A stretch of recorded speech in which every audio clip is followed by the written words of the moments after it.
Good evening, I'm Paweł Trzaskowski and this is World Talks. With the latest war in the Middle East entering its third week, war in Ukraine that has been raging for 4 years now is moving down on Washington's list of priorities. Is Russia the main benefactor of U.S. and Israeli strikes on Iran? How will this conflict affect Ukraine in the coming weeks? To discuss this, I am joined now by Stephen Moore, founder of Ukraine Freedom Project. Mr. Moore, thank you for joining us. Paweł, great to be with you.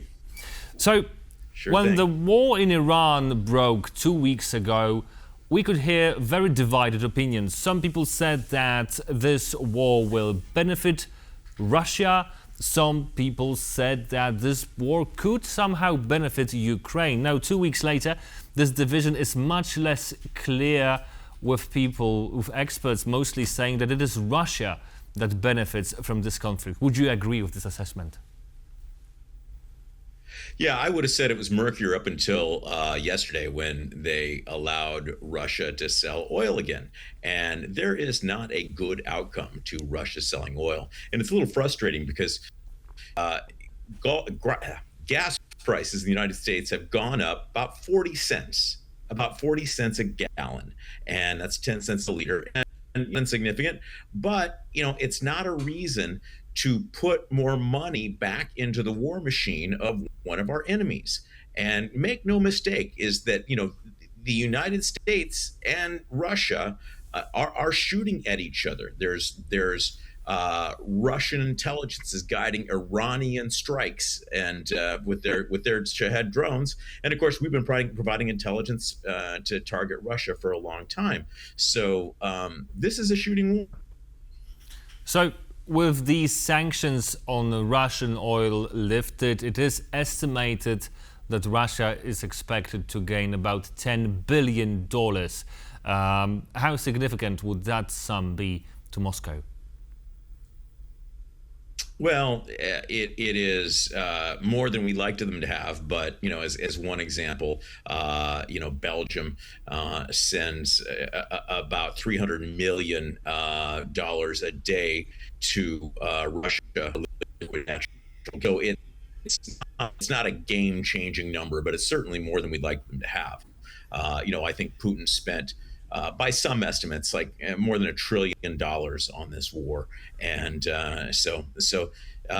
again, $10 billion is not going to change the outcome, but you'd like to be going in the other direction. I've seen a report that actually showed a number of Russia now having only $50 billion of reserves. So that 10 billion would be 20% of what they actually still have. Yeah, again, that's more than we like them to have, but they're spending a ton of money on this war.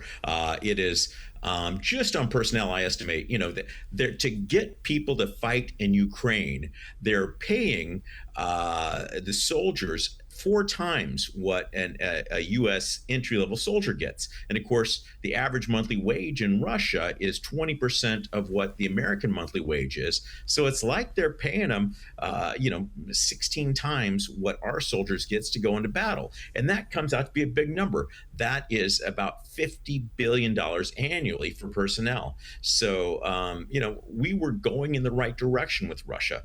Belgium, who, is like the worst military in Europe, actually boarded a Russian Ghost Fleet tanker and took it out of the game. And so that's what we need to do. We don't need to be taking sanctions off of Russia. Would you say that with this move, Donald Trump gave Vladimir Putin a gift? Yeah, listen, it is a gift.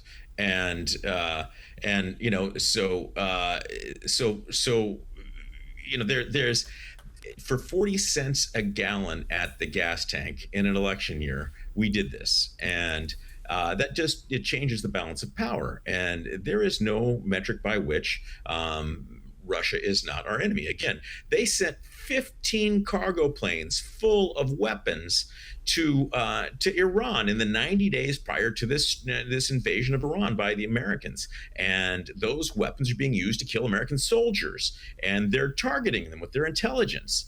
And so Russia is killing America's soldiers, and we have enabled them to do that with unfreezing the sanctions.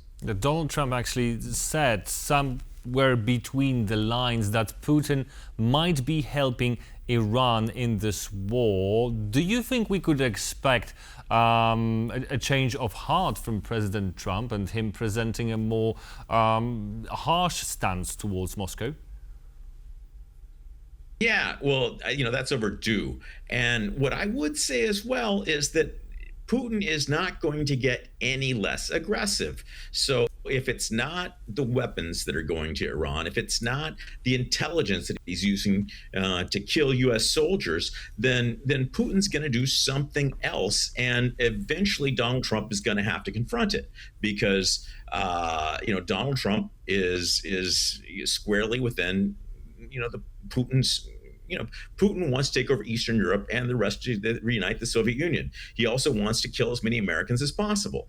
And that's what he's doing. And, at some point, Donald Trump needs to stop him. So what actions from Moscow would think could prompt stronger U.S. reaction? Yeah, that's a good question. I think that if Putin is more aggressive towards his European neighbors, that's got to be something. If you see Russian soldiers on the Polish border, call Donald Trump and let him know, and tell him that America needs to help push back against Putin. At least get rid of the oil purchases. And and I think if Putin gets more involved in the war in Iran, it just keeps getting more and more ridiculous. Putin is not our friend. Also what's happened recently is there's something called the Havana syndrome, where a mysterious Russian energy weapon has disabled several hundred members of the American intelligence community. That's been going on since 2016. And of course, the Americans got it, and they used it in the invasion of Venezuela to disable the president there's soldiers and arm and his people around him. And that's been going on. So Putin has taken out 350 members of our intelligence community. It is obvious that Russia is our enemy, and Trump need to figure this out. U.S. President Donald Trump 2 weeks ago said that he expects the conflict in Iran, the war in Iran, to last from 4 to 5 weeks. We are now halfway through this deadline, and imagine a scenario that this conflict prolongs. Do you think that would prompt Donald Trump to actually exert more pressure on Ukraine to reach ceasefire quickly in order to have one conflict sorted out? Yeah, I don't think he's going to be.